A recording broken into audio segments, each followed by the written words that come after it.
Assalamu alaikum. Welcome back from the ad break. Tonight we are honored to be joined by Mr. Bathembu Futshane, who's the acting head of communication department of social development. And today we will be commemorating a day which is World Elder Abuse Awareness Day, which was on Sunday, the 15th of June. So we as a community, we need to take care of the welfare of older people, and it should be an urgency and a shared mission to, end the scourge of elder abuse. And we have a role to play in also protecting, the elderly and those who cannot do much and stand up for themselves. Welcome to Prime Life, and thank you so much for joining us. Good evening, and thank you for having me on your show. You are definitely welcome. Now, can you please tell us what motivated you to bring to light this day, which is World Elder Abuse Awareness Day? Well, firstly, the United Nations declared this day to be set aside to commemorate globally World Elder Abuse, and we're celebrating this for more than 20 years now. But secondly, as a country, as South Africa, we've also seen that gradually and consistently over the last couple of years, we've seen an increase in incidences of elder abuse, taking the form of financial, emotional, physical, and even sexual forms of abuse against the elderly. So we felt it important that we need to shine the spotlight very profoundly and very particularly on this particular subject, on this particular day. No, definitely, this is a very, very important topic to cover. And in your opinion, what do you think are the roots and causes of the elderly being abused? I think fundamentally they are at a socio-economic. On one hand, we have seen increasingly that a lot of elderly have become breadwinners. They've become parents to their grandchildren, and they've taken over the parenting role, which also indicates the fact that economically there's a lot of economic strife and a lot of responsibility resting on their shoulders. Now, that manifests itself is that the younger generations, starting with their own children of the elderly, all the way to their grandchildren, then take advantage of the fact that they're living with their grandparents and their grandparents are frail, not fail. They are frail and therefore easy to take advantage of. And that's really where that's part of the reason.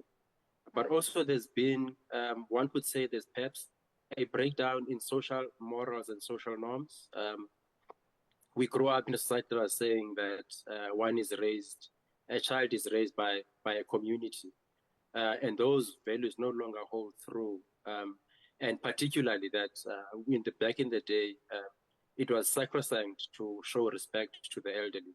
And those values are no longer existing anymore. Anyone can be disrespected or taken advantage of.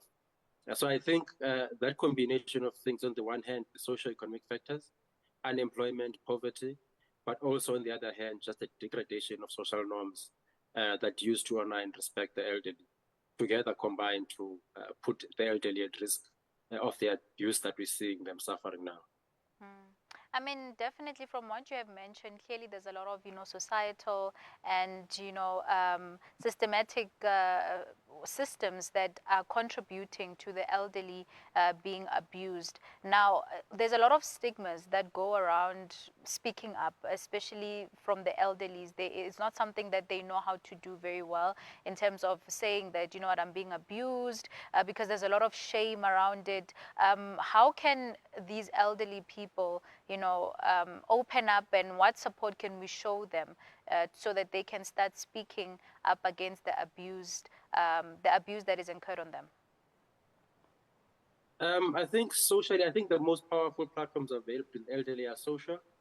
I think the places where churches and places of faith, but also the places where the elderly congregate socially, those are the first areas that we need to look at as spaces of support for the elderly, because that is where they are already feeling the most comfortable.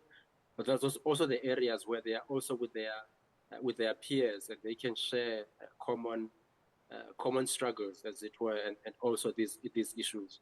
Mm. So I think that's where it begins. It's where they congregate amongst. But also I think the role that we as government need to play, that we are trying to play, is to make sure that we make available our own programs to the elderly that can give them a sense of safety and security to open up about these things. As DSD in particular, we've got a very, very important role to play because we provide social work services. Social work services are there directly and concretely to ensure that everyone is emotionally and psychologically safe. So we also want to encourage the elderly not to be afraid to visit us at our DSD offices, but also at our shelters and places where there's frail care services, to go there and seek our assistance so that we ensure that we are also giving them protection. So I think that's the role that we are playing, that also that we want to play. But importantly, I think places of faith and places where the elderly are socializing amongst each other are some very, very important places. Another one for us is that we've got annually the Older Persons Games program, which we hold in October, where we bring all the elderly into one area and they compete on a lot of healthy activities. But what's important about that process starts long before October. It starts in communities with social clubs that are formed in the community for the elderly to congregate and work towards a common goal. So I think having that also as an avenue, knowing that they are part of a bigger group and a greater group that they're working with, is part of the safety areas that they can explore and allow those places to allow them to open up about the abuse that they are exposed to, that they are suffering. Mm. No, I mean, I think also a lot of people don't know exactly how to go about reporting, a case on an elderly person being abused. What are some of and thank you so much for mentioning your platform, but also what are the most effective strategies for preventing and to responding to elderly abuse, both individually and also community? The most powerful one is reporting, especially for abuse cases, is to report the case at the police station. We really want to encourage that must happen, so that these young perpetrators are brought to task under the hand of the law. They need to understand that there are consequences to their poor actions against the elderly and that they are going to suffer those consequences.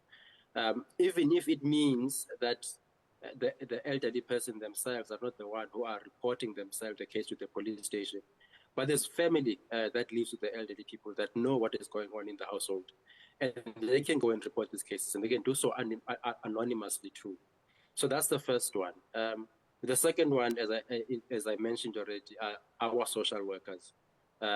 Wherever you find them, even if you meet the social worker on the street, because they are trained to ensure that they provide counseling to the elderly, in fact, to everybody, but specifically to the elderly, and also to provide them with a place of safety in the case that the elderly his life or well-being is threatened or in danger.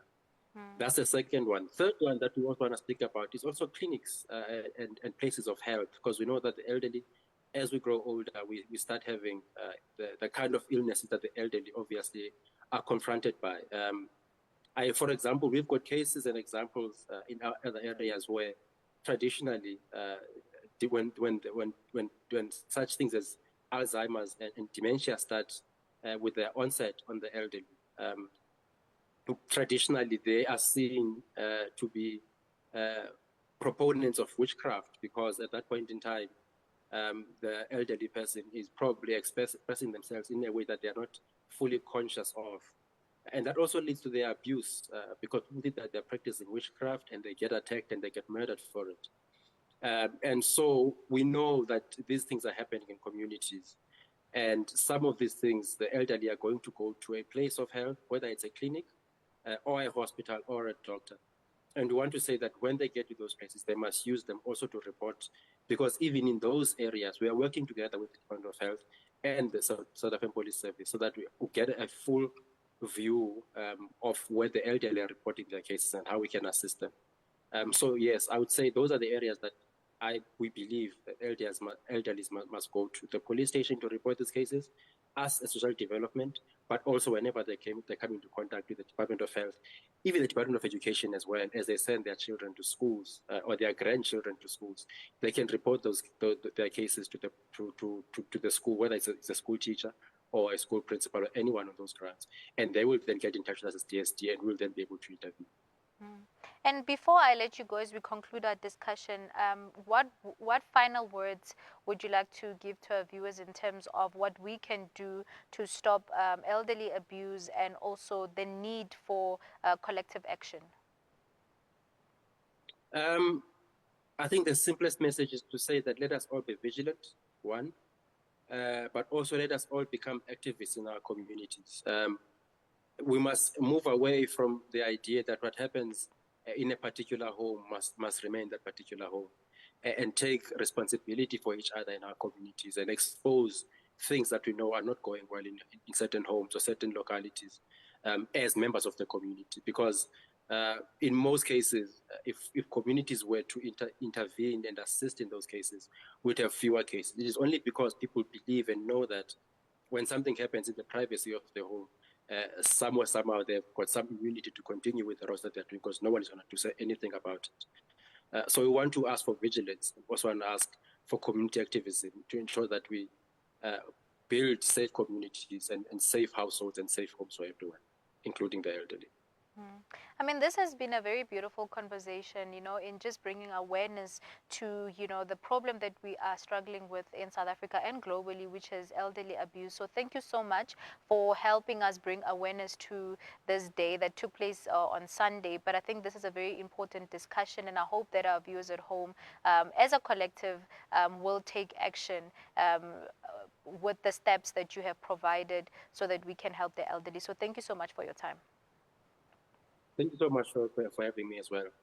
Thank you so much. Viewers at home, I hope this conversation sparked something in you in terms of, also remembering the amount of elderly people that are being abused in South Africa and globally. And, I hope that the tips that were provided in terms of how to report, a case or a situation where you feel like an elderly person is being abused, what to do as a community member, but also in terms of just taking action against this action. But without wasting any time, let's go to an ad break. We'll see you right after this.